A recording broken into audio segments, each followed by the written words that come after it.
This episode of Co-op is brought to you by Tuneup. Your music collection's a mess. Tuneup fixes it, automagically. The national fight against drunk driving. Over the limit, under arrest. And Netflix.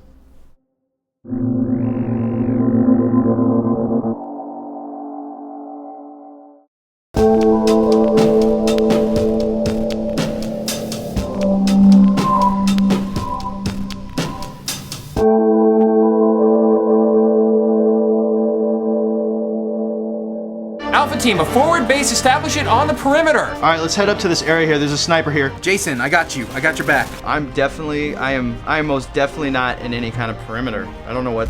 All right. Alpha team, a forward base, establish it on the perimeter. Speak English. Next to the trash can, you idiots. Where are you? Or guys? Jason, dude, I can't find you. I'm being shot in the ass. Oh, he's getting shot in the ass. Oh, that's cool. Look at those trees. Did you guys not check the PDF that I sent you? Look, it's a 3-part plan. It's super easy. 1, I run around the back real fast. 2, I bust through the door. 3, I stab all of them while they're sitting in one room. No, sniping. Ryan. 5 seconds. No, Ryan. Don't do that. Oh, wait. No, it died. Yeah, Sorry. that's what I said would happen.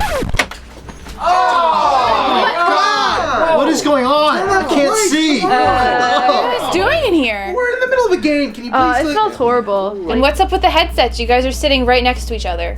We're on a private chat channel so that we can all communicate with each other and so that our enemies can't tell what the hell we're doing. Whatever. Okay.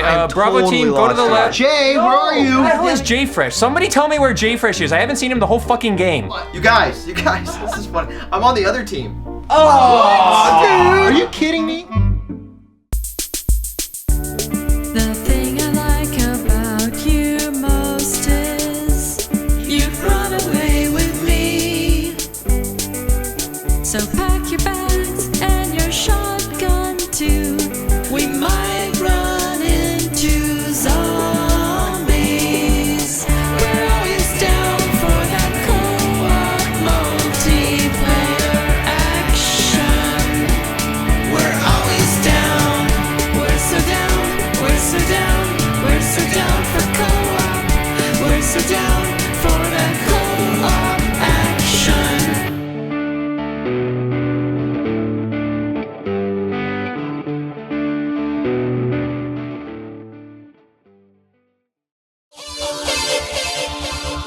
Multiplayer is a really interesting thing because you can glom onto a multiplayer game and just stick with it for a really, really long time. And Tribes 2 is a game that I played for probably 4 years until it was like there were no more servers anymore. For me, it was Half-Life 1 Deathmatch, and then Quake 3 Arena, and some mods like Rocket Arena 3 that I played for like 3 years.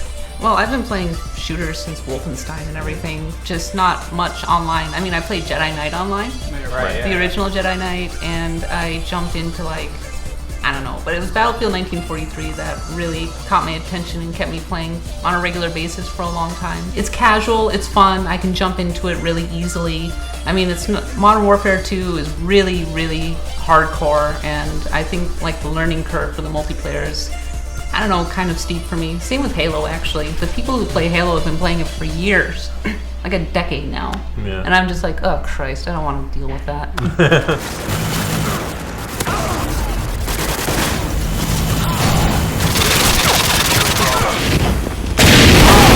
Which multiplayer games work, which ones don't, like what makes the ones that we really love and play for years and years and years, what are the features of them that keep us coming back for more? You know, a lot of times I'll pick up a shooter of an upcoming game or, in a preview or something like that, and you play it and you're like, yeah, this is okay, like I could definitely see myself having fun with this if, there were a bunch of people playing it, but I kind of know instinctively that this game's gonna come out, no one's gonna play this game, everyone's still gonna just be playing Call of Duty. So why did the developer even develop this multiplayer portion of the game aren't they playing the same games we're playing? Did they feel the same way while they were developing it? In my experience, at least on the PC, every game seems to end up with some sort of community, no matter how small. I mean, people were playing Red Baron circa 1994 still. I mean, they mod the hell out of these games. Sometimes they go in and fix everything. Right. Because they're so dedicated to this game, and they're still playing it in 2009, even if it came out in 1995. That tends to happen on PC. Like, a game will have a longer tail than it does on consoles. One of my favorite shooters, online multiplayer shooters, is Team Fortress 2. And, you know, I loved it when it first came out, especially I played it on PC. I played it on console just once. I was at Valve and we did like a LAN session where everything was basically perfect because there was no lag and we had a great time with it. This was before the game was released. But when I tried to play it after release, there was never anyone online. Lag was a big problem at first, and even now, if I go back and put it in, I just put it in the other day just to see what it was like.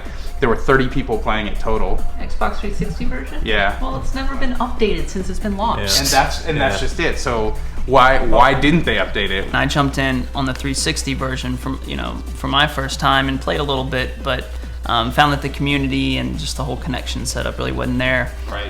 But I got my first PC this summer.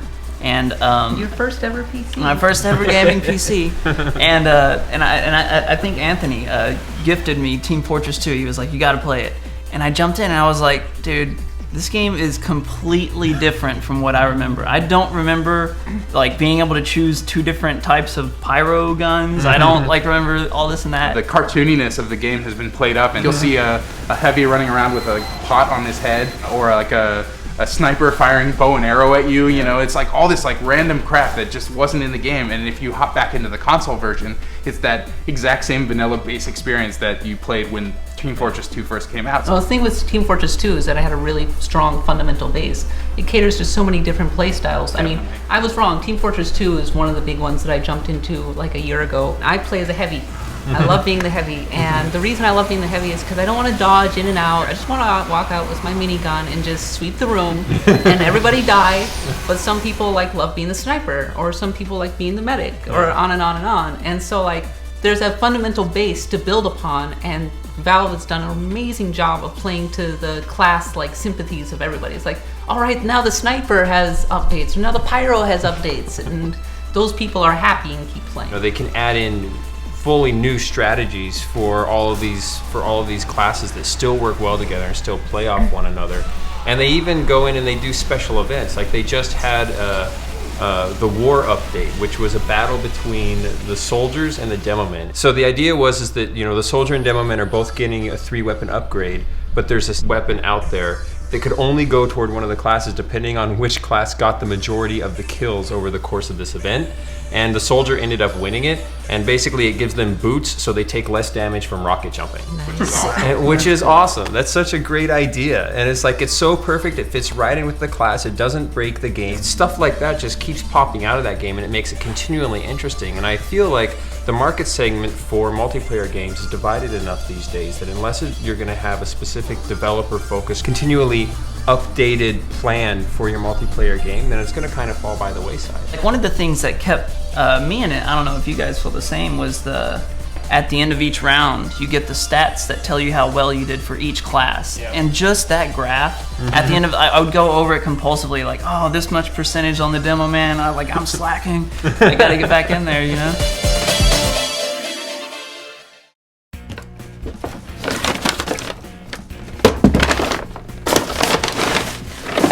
Oh, aha! Sweet! Yes, yeah. What? Check that out.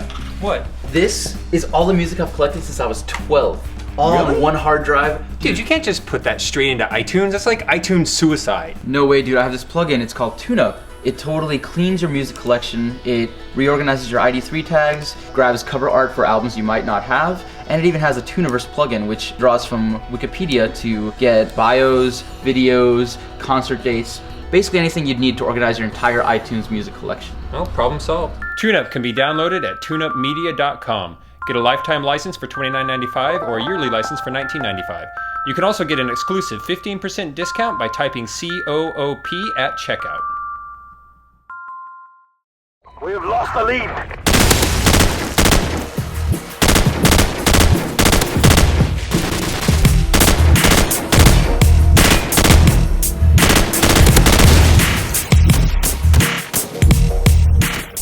another big one is Call of Duty 4 and Modern Warfare 2 now. And obviously, as we just mentioned, Team Fortress 2 was like wholly better even at the beginning on PC than it was on Xbox 360. Whereas my experience was reversed for Call of Duty 4 because my machine, I guess, wasn't able to run it as well. The console version was like solidly locked at 60 frames per second and everything was just buttery and smooth. And I think the key thing that makes it such a great console game is that the controls are just the best that I've ever felt in an FPS on console. Something about the acceleration of the sticks and running the way that it works, and melee feels perfect. I enjoyed the movement and shooting so much that it didn't matter that I wasn't winning right away. And that's carried on now to Modern Warfare 2, where I'm still not very good. And it's partially because I'm just so stupid. Like I'll like, it's okay. I'll put on Marathon Pro, which lets me sprint as much as I want. Commando, I think is what it's called. It makes my melee distance like super far.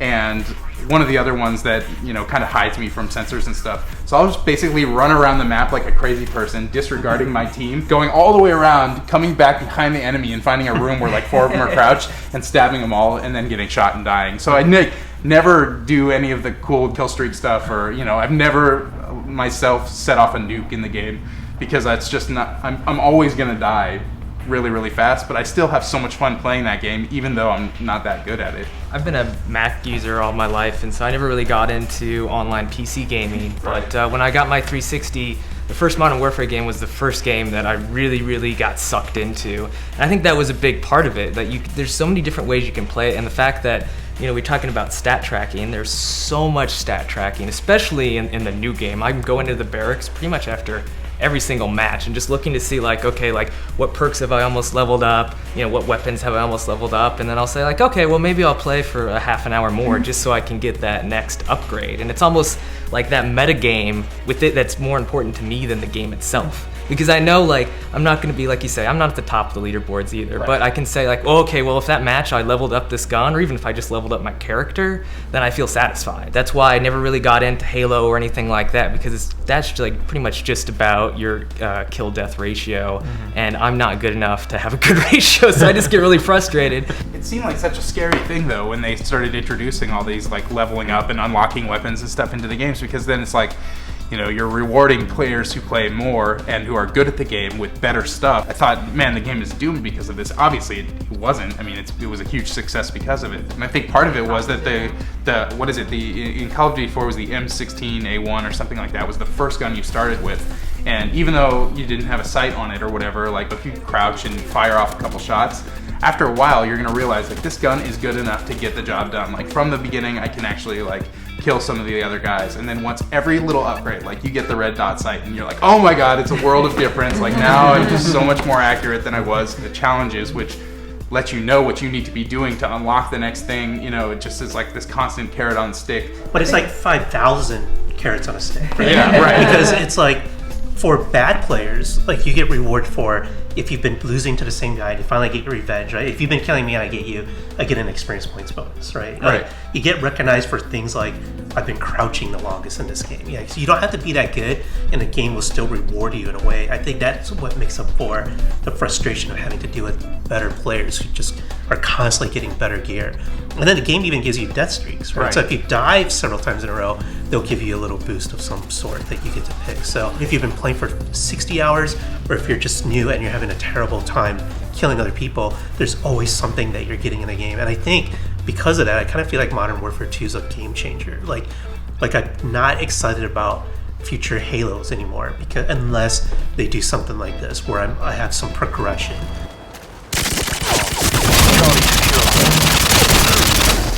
We lost Alpha.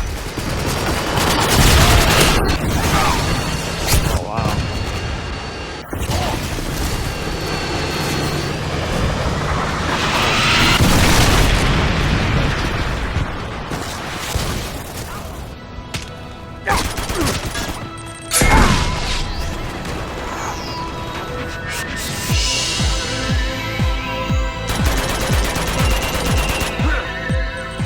Uncharted's done that. Uncharted 2, you know, you earn money for everything you do, for like commando kills or headshots and things like that, assists, or afterlife kills. So you get money and then you buy better stuff from that. And now normal shooters seem kind of boring.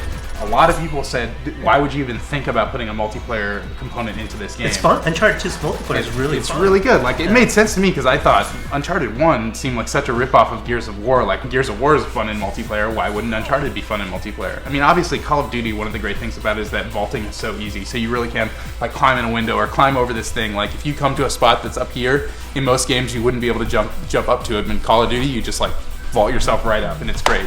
It's good in first person, but there's nothing like climbing along the side of this thing, jumping over to the next building, pulling yourself up and getting to a really cool high point in Uncharted 2. And then the gameplay modes they added, like even Plunder, which is basically capture the one flag CTF, is so much more fun because of the verticality, because you can throw the stupid idol up there and hope that it lands, or maybe it doesn't and it bounces off and rolls down. It just is like this random fun element. It's almost like football, you know? Certain games like have nailed different parts of the gameplay mechanics that I like Melee still feels best in Halo and in Call of Duty. You know, the shooting in Call of Duty is wonderful. Like, how awesome is it to see the little +10 come up, or see those little cross thing on your crosshair that lets you know that you're hitting? Like, there's all these little kind of like pieces of feedback that make the shooting in that game feel great. But one of the things I really liked best in Uncharted was the grenade throwing, because there's like 3 different ways you can throw grenades in the game. You can hold down the aim button, which shows an arc, kind of Gears of War style. You can just like blind tap it and it'll go to wherever the center of your screen is, which is pretty good, but you know, you don't have too much control.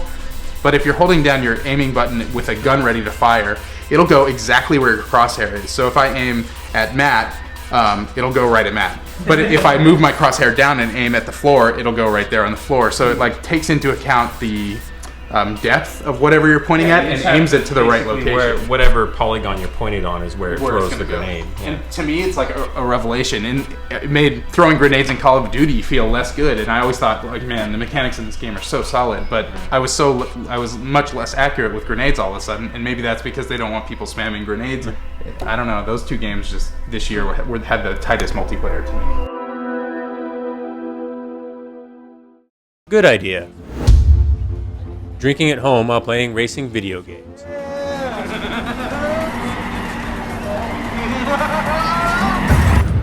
Bad idea. Drinking and driving. Don't do it. Far too many people just don't understand that alcohol, drugs, and driving do not mix. Law enforcement officials are going to be out in force all over the country from August 21st through Labor Day, cracking down on drunk drivers. Beyond putting your life at risk, you could be costing yourself a bundle of time and money. Jail time, your driver's license, higher insurance rates. Heck, you could kill somebody. So just don't do it. In fact, the worst part of it all is how easy it is to avoid. You can still go out there and have fun, just plan ahead. If you're going to drink, designate a driver, call a taxi, use mass transit, or find some kind of sober ride program. Or you can just do what we do and stay home and play some racing games. Drinking and driving, over the limit, under arrest.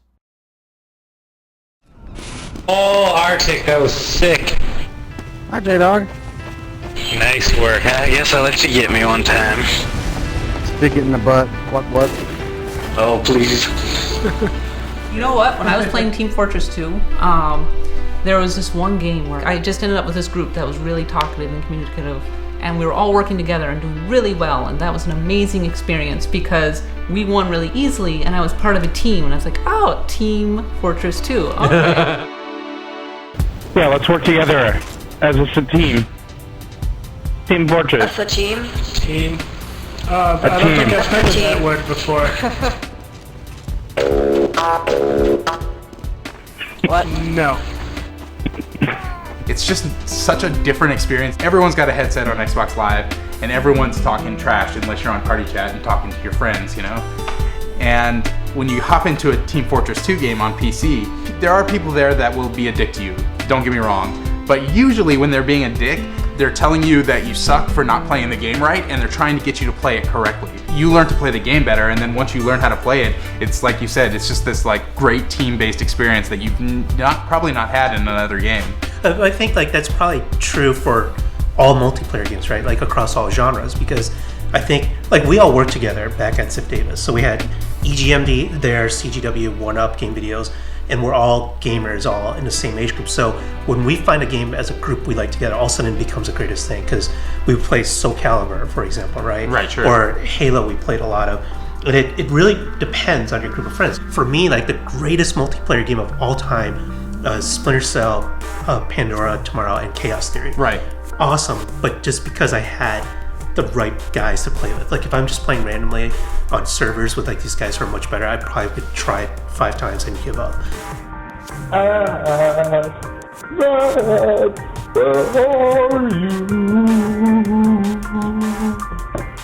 So Calibur is the same way. Like you need to play with people on your skill level. If you're doing all these parrying and reversals and counters and all that, and the other guy's not, it's not fun, you know. But if you're both like on that same wavelength, doing all that kind of stuff, then it's the best ever. And that's actually, I feel like, something that has been lost. I used to get that experience all the time in multiplayer shooters back in the Quake 3 days, because you could set up a one-on-one match. Sometimes we'd even do it in Rocket Arena, where everyone was fully loaded out with all the weapons that you could possibly have in the game, and it was just about who's better.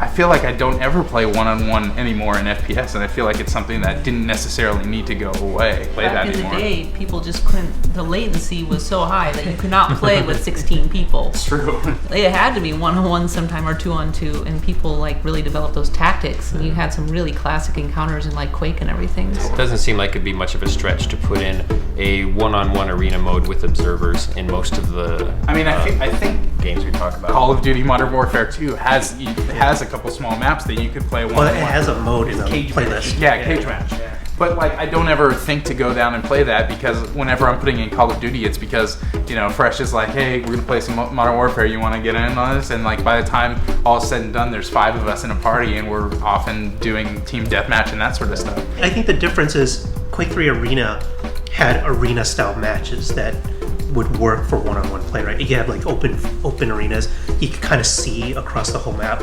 Like versus Modern Warfare 2, even though it has a one-on-one mode, it's kind of like you have all these places to hide. You have maps that weren't necessarily designed for that, so you just have a lot of times where you're both afraid to move. You're sniping. You're not running and gunning like you do in Quake. That's what I mean. I feel like it's kind of a lost art, you know, to build a game where just really small maps that work well with 2 players, and kind of weapons that work well in close range. You know, if you're really good with a railgun, you could hit someone from miles and miles away, but you also had to be able to deal with someone when they're right up in your face with like 5 different types of items. In modern games that you have sort of realistic weapons and stuff, I feel like it kind of goes away, and all of a sudden it makes sense to sit back with your scope and like, you don't want to run around like a wild man, like, which is kind of that's the play style I like. Like, I like rocket jumping around like crazy. In Quake 3 Arena, if you had a decent amount of armor on, or even if you had no armor, you could still take hits and run away and come back to fight again. And that's a lot harder in games like Battlefield or in games like Modern Warfare 2. Red wins the round. In contrast, you know, you have something like Halo, which is a little bit more traditional in that regard, in that you can take a lot of damage before you die. And it definitely seems like they've tried with Halo. It seems like one of the last franchises that really has some maps that are smaller. They still feel a little bit too big for me, for my personal taste. And I just... Halo has never been a game that I wanted to play a one-on-one like that. I don't know, there's something with the mechanics, the slowness of the turns, the slowness of the jumping. When I'm playing a one-on-one game, I want it to be fast and frantic. You know, I'm glad I can still hop online to Quake Live and play every once in a while. That gets it out of me. But it's when I play it, I'm going into a time warp, and it's not because the graphics are old. They are, but it's more because it's just this style of game that I don't feel is modern. You know, like, and it's only because there aren't modern game developers making games like that. So. What makes Halo great for me is actually the design of all the mechanics you're talking about, the feel.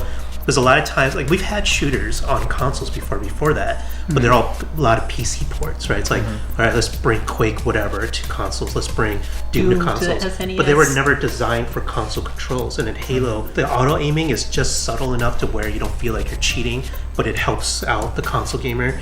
the slower jumping, slower turning kind of makes up for the fact that you're using analog sticks versus a mouse. So I don't understand people that play Halo on PCs. It feels weird on PC. Yeah, it's like, what? Go play Quake. So it's much better on a PC. But as a console shooter, Halo, I think, besides Modern Warfare, those two are like the best feeling. I don't know if you guys played Borderlands, but I felt like that game was pretty much one for one. They looked at Call of Duty and said, we need to have this game function like this. It's fine by me. You know. It's like I'm copy. totally cool with if that. you're gonna do the like look down the sights game, copy Modern Warfare. Copy the if you're gonna do it the other way, old style, copy Halo 3. Forget about everything else. Don't do your own scheme.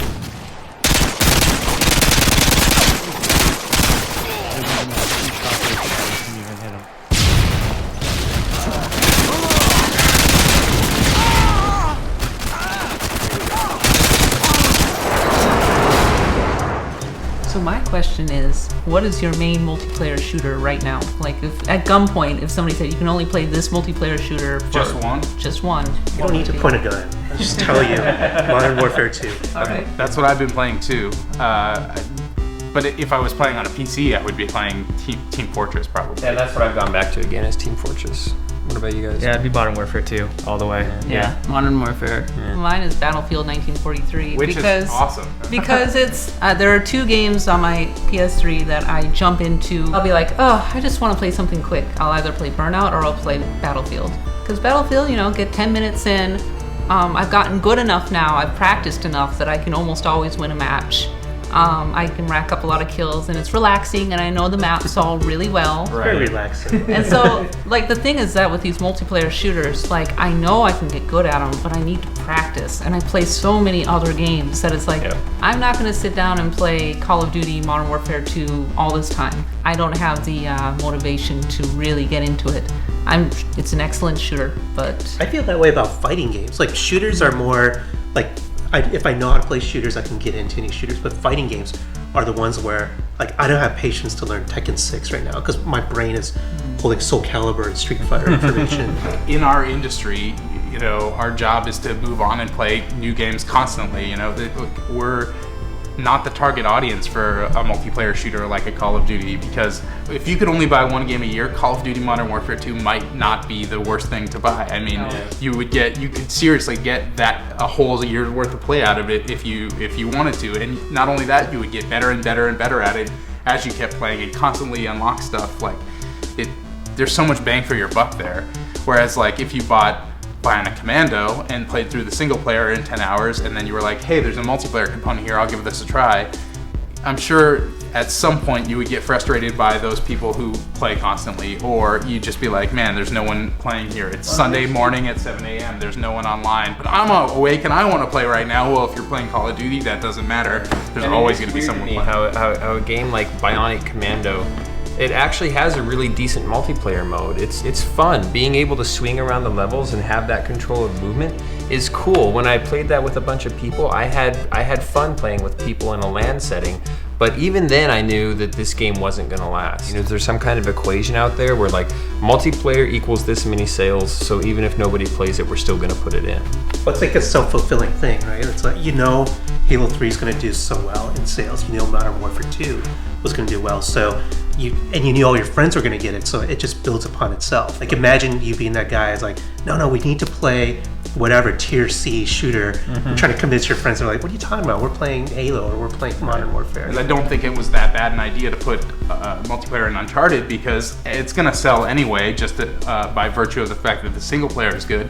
And then when people are done with the single player and they decide to check out the multiplayer, they're going to be like, damn, this is pretty good. And they did the thing where they released the multiplayer beta or demo ahead of time, so people knew, the hardcore knew, like, we like this. It's fun even on this one map. When we get 7 maps, it's going to be really, really fun. Even Killzone 2 had some really great qualities that I thought it was a shame that some things weren't adopted to other games, like the way they would cycle different playlists on the same map. That was so great. That's the thing in that game. Like, you would load a map, right? And you'd start playing whatever, like some gameplay mode, team deathmatch, and as soon as the game was over, it would be like, all right, in 5 seconds, now starting this other completely different gameplay mode, but on the same map, so that it didn't have to do a load, it didn't kick everyone out. You had like 4 or 5 different gameplay types in a row.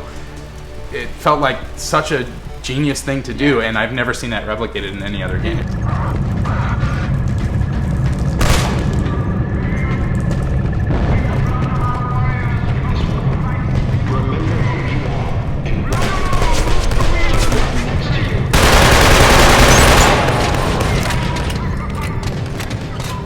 this isn't a genius statement, but it seems like whatever game your friends are playing is the one that you want to play, and that it is really hard to get people to go into a tier B or C game. And it seems like if you're gonna develop a multiplayer shooter, that you should either hope that you aim for Call of Duty and Halo in your sights and know that you got to be at least as good as the best game that's out there before. And if you think you've got that game, release a beta early before the game comes out. Attach it to a single player game that's gonna sell great, something like that. Get it out to a very wide audience, or else what's the point? We looked at the lessons from Team Fortress 2. You need to establish that community. You get people in there who are curious, and they might play for a little bit. And then you cater to that community with a steady stream of new content, and you make sure that the patches are fixing all the broken stuff, because God, SOCOM on the PS3 was so broken, and people wanted to love it, but they couldn't because it was so broken. And if you just keep catering to that community, it will have that base that can grow and flourish. But if you don't, you just move on, it's gonna die. This next segment is brought to you by Netflix. With Netflix, you can rent over 90,000 titles online, including lots of Blu-rays, with free shipping both ways to your home. They now have over 40 shipping centers, so almost all deliveries happen in just one business day. The Netflix plans start from $4.99. As a new member, you can get a no-risk 2-week free trial membership. Check it out at www.netflix.com/coop. That's /COOP.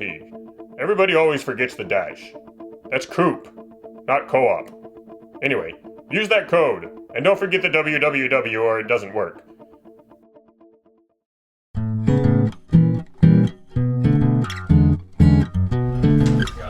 Oh my god, that was awesome, you guys. Oh, you should do that every week. Oh, absolutely. Yeah, so you guys can practice some more. Oh, whatever. But you know what, dude? I am hungry.